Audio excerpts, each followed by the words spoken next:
This video will show you how to reinstall the system on your LincStation NAS.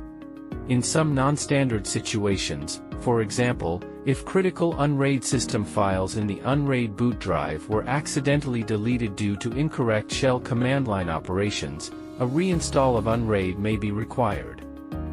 If your NAS has issues such as flashing LEDs, failure to boot, or other system errors, you can also recover the Unraid boot drive by following the steps below. Step 1. Find the USB drive of your LincStation NAS. For the LincStation N series, the USB drive is on the bottom. For the S series, it's on the side. Take it out and plug it into your computer. Step 2. Back up your Unraid key. Open the USB drive and go into the config folder. Copy the starter.key file to your computer so you have a backup.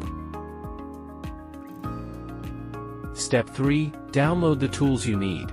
Go to https://rufus.ie/and/Google_vignette and download Rufus 4.11_x86. Then open the Google Drive link and download the correct Unraid OS for your LincStation model. Unzip the file afterwards.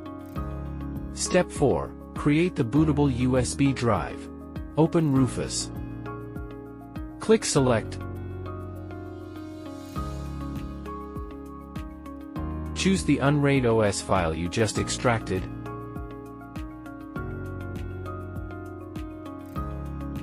And then click Start. Once it's done, hit Close. Then copy your starter.key back into the config folder on the USB drive. Step 5. Put the USB drive back into the NAS. Insert the USB drive back into your LincStation NAS.